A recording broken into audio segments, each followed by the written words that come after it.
Assalamualaikum warahmatullahi wabarakatuh. Salam sejahtera untuk kita semuanya. Sobat Jurnal Edukasi ya. Pada kesempatan kali ini kita akan membahas soal terkait tentang kepemiluan yang akan diselenggarakan pada tahun 2024. Pada tahapan ini sudah dilaksanakan tes panitia pemungutan suara atau PPS tingkat desa. Untuk itu akan kami bahas soal-soal terkait seleksi pelaksanaan PPS yang akan dilaksanakan oleh tiap kecamatan yang diselenggarakan oleh KPU tingkat kabupaten masing-masing di setiap daerah. Untuk itu, sebelum kita mulai membahas soal, alangkah baiknya silahkan yang baru menemukan channel ini untuk subscribe, like, share, dan juga bunyikan tanda loncengnya. Baik, langsung saja kita akan mulai untuk membahas soal yang pertama. Untuk menyelenggarakan pemilu di desa atau nama lain kelurahan dibentuklah PPS. Apa kepanjangan dari nama PPS? A. Panitia pemungutan suara. B. Petugas pemungutan suara. C. Petugas pemilihan suara. D. Panitia pemilih suara. E. Tidak ada jawaban yang benar. Kira-kira apa jawabannya untuk kepanjangan dari PPS? Ya, PPS itu kepanjangan dari Panitia Pemungutan Suara. Jadi jawaban nomor 1 adalah A. Nomor 2. Siapa yang mempunyai kewenangan dan tugas untuk membentuk KPPS? A. PPS. B. PPK. C. KPU Kabupaten atau Kota. D. KPU Provinsi. E. KPU.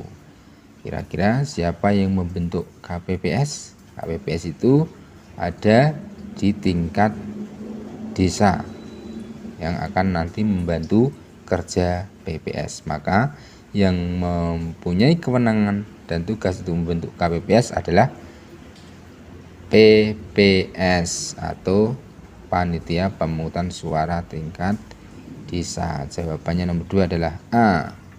Nomor 3. Ketua PPS dalam pemilu dipilih oleh titik-titik. A.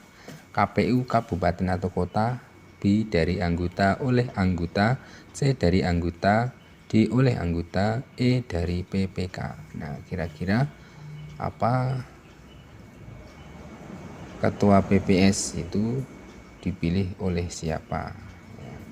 Jadi ketua PPS itu dipilih dari anggota oleh anggota, disesuaikan kira-kira yang dipercaya untuk mengemban amanah menjadi ketua PPS itu diserahkan kepada seluruh anggota PPS. Maka nomor 3, ketua PPS itu dipilih oleh anggota dari anggota oleh anggota. Jawabannya nomor 3 B. Nomor 4. Dalam hal terjadi perhitungan dan pemungutan suara ulang, pemilu susulan dan pemilu lanjutan, masa kerja PPS diperpanjang dan PPS dibubarkan paling lambat berapa bulan setelah pemungutan suara? A. 1 bulan, B. 2 bulan, C. 3 bulan, D. 4 bulan, E. 5 bulan. Jadi masa kerja PPS jika ada pemungutan suara ulang atau pemilu susulan itu paling lambat diperpanjang dan dibubarkan 2 bulan. Ya, jawabannya nomor 4 adalah B. 2 bulan. Nomor 5. Tugas, wewenang, dan kewajiban PPS meliputi di bawah ini kecuali A. Membantu KPU Provinsi, KPU Kabupaten atau Kota, dan PPK dalam melakukan pemutahiran data pemilih, daftar pemilih sementara, daftar pemilih hasil perbaikan, dan daftar pemilih tetap. B. Membentuk KPPS. C. Mengangkat petugas pemutahiran data pemilih. D. Mengumumkan daftar pemilih. E. Menyampaikan daftar pemilih kepada Bawaslu Kabupaten atau Kota. Jadi kaitannya tentang tugas, wewenang, dan kewajiban PPS itu kira-kira apa? Yang kaitannya tentang PPS itu berarti ya hubungannya dengan jajaran yang dari bawah ke atas, dari PPK ke KPU itu urut-urutannya. Maka kalau di sini ditanyakan adalah tugas, wewenang, kewajiban PPS, kalau jawabannya kecuali, maka yang paling benar adalah yang menyampaikan daftar pemilih kepada Bawaslu kabupaten atau kota. Ini pengecualian lintas institusi yang berbeda tugas dan wewenangnya antara Bawaslu dan KPU, maka kecuali adalah yang Nomor 6. Siapakah yang berhak menandatangani dokumen daftar pemilih sementara atau DPS dan DPS hasil perbaikan? A. Ketua KPPS, B. Ketua PPS, C. Ketua PPK, D. Ketua KPU Kabupaten atau Kota, E. Ketua KPU Provinsi. DPS itu tingkat desa ya, berarti yang berhak itu menandatangani adalah PPS-nya ya, Ketua PPS. Maka nomor 6 adalah B. Nomor 7. Anggota KPPS diangkat dan diberhentikan oleh PPS atas nama Ketua KPU Kabupaten atau Kota. Berapa jumlah anggota KPPS dan apa kepanjangannya? A. 5 orang kelompok penyelenggara pemungutan suara. B. 7 orang kelompok penyelenggara pemilihan suara. C. 7 orang kelompok penyelenggara pemungutan suara. D. 5 orang kelompok panitia pemungutan suara. E. 7 orang kelompok panitia pemungutan suara ya, jadi yang ditanyakan adalah jumlah anggota KPPS dan kepanjangannya. Maka jawabannya adalah jumlahnya anggota itu KPPS ketika di TPS nanti itu jumlahnya adalah 7 orang ya, yang kepanjangannya adalah kelompok penyelenggara pemungutan suara. Berarti nomor 7 jawabannya C. Nomor 8. Tugas, wewenang, dan kewajiban KPPS meliputi di bawah ini kecuali A. Mengumumkan dan menempelkan daftar pemilih tetap di TPS. B. Menyerahkan daftar pemilih tetap kepada saksi peserta pemilu yang hadir dan pengawas pemilu lapangan.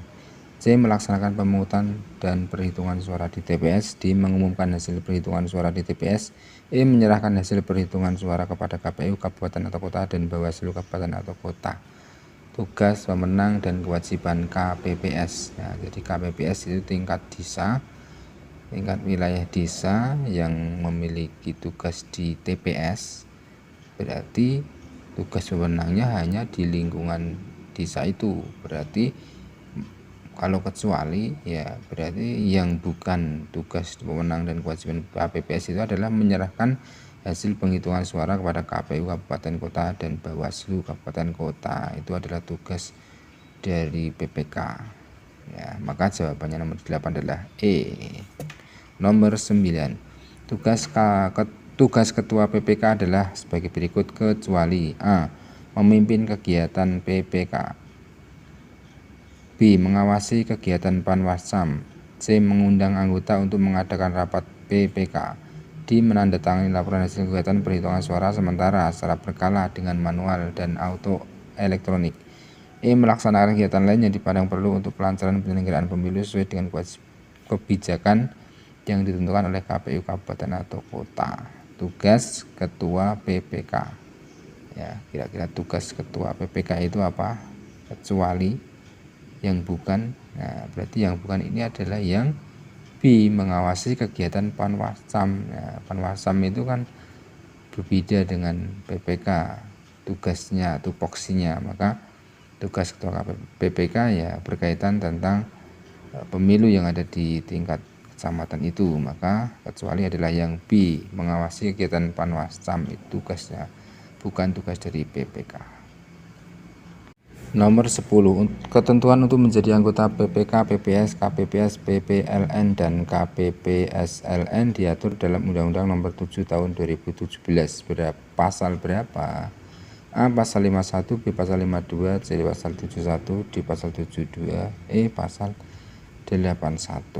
Nah, ini ketentuan untuk menjadi anggota PPK, PPS, KPPS, PPLN, dan KPPSLN itu diatur dalam Undang-Undang Nomor 7 Tahun 2017 pasal, ya kira-kira pasal berapa? Pasal 72 yang di jawaban nomor 10 adalah di pasal 72. Nomor 11. Syarat untuk menjadi anggota PPK, PPS, KPPS, PPLN, dan KPPSLN meliputi di bawah ini kecuali A. Warga negara Indonesia, B. Berusia paling rendah 20 tahun, C. Mempunyai integritas pribadi yang kuat, jujur, dan adil, B. Berpendidikan paling rendah sekolah menengah atas atau sederajat, E. Tidak menjadi anggota partai politik yang dinyatakan dengan surat pernyataan yang sah atau sekurang-kurangnya dalam jangka waktu 5 tahun, tidak lagi menjadi anggota partai politik yang dibuktikan dengan surat keterangan dari pengurus partai politik yang bersangkutan.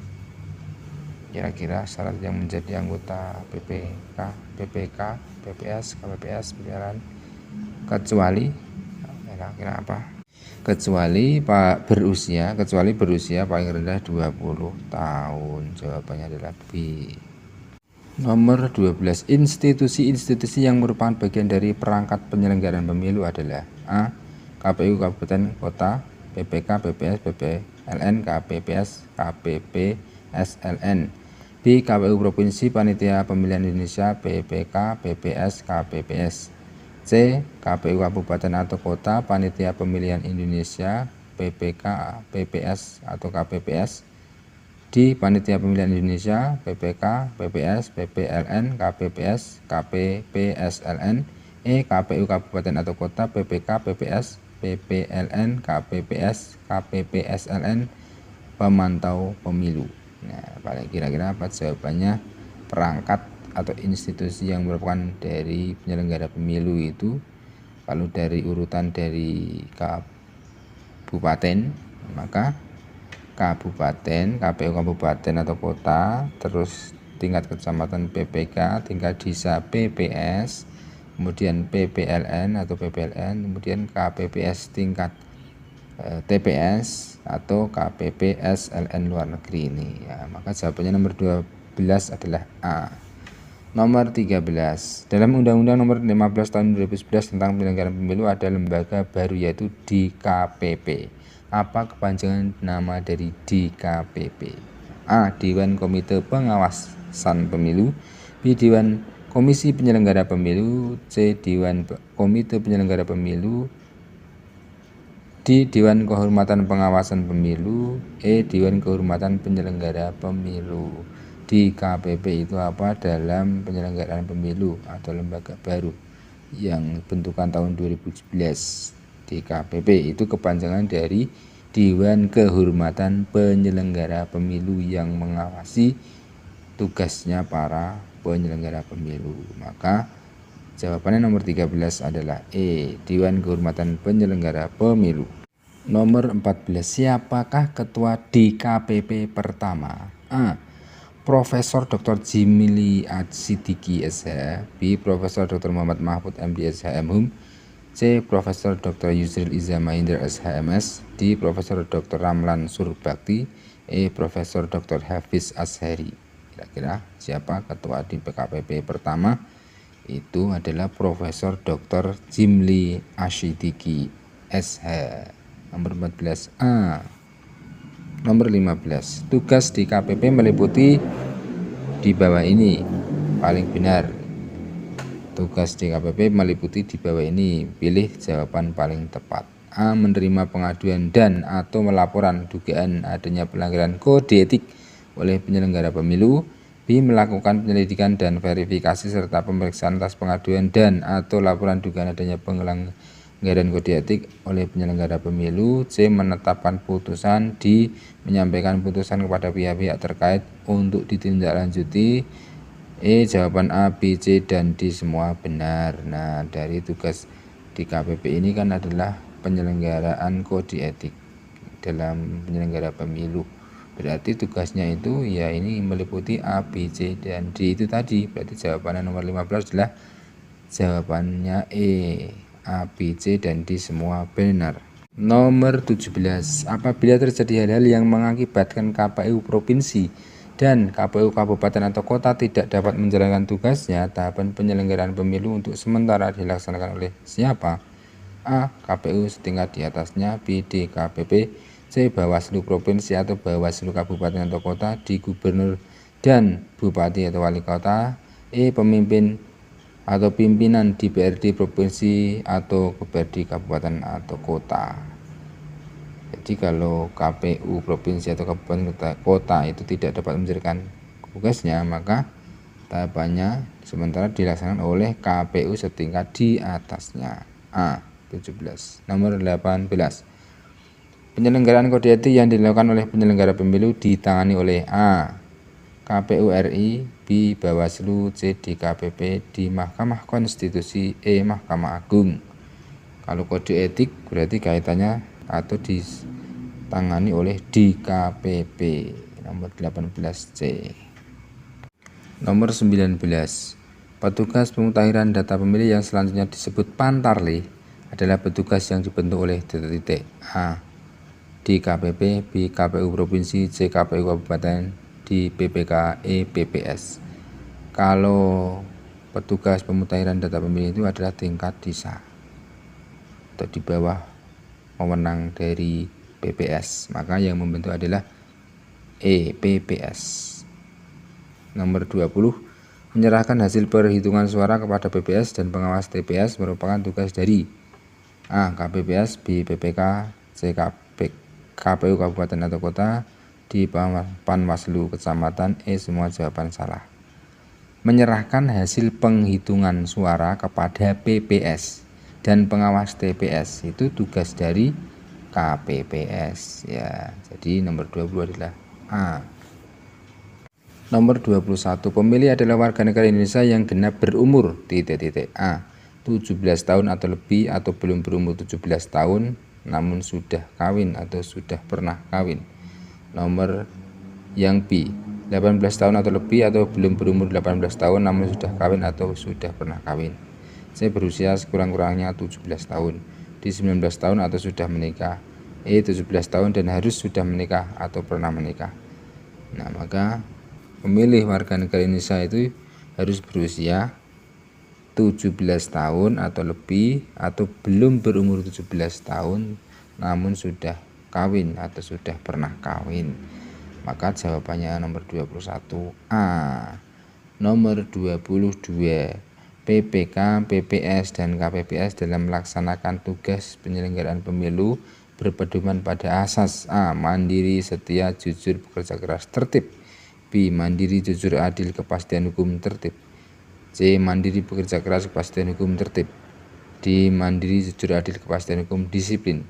E. Mandiri, jujur, adil, belum pernah dihukum, tertib. Nah, ini terkait tentang tugas penyelenggaraan pemilu yang harus memiliki asas. Ya, jawabannya nomor 22 adalah B. Mandiri, jujur, adil, kepastian hukum, dan tertib. Nah, jadi Sobat Jurnal Edukasi, itulah 22 soal terkait tentang seleksi PPS. Mudah-mudahan ini menjadi referensi bagi siapa saja yang ingin mendaftarkan menjadi PPS pada pemilu 2024 mendatang. Mudah-mudahan bermanfaat. Terima kasih. Assalamualaikum warahmatullahi wabarakatuh.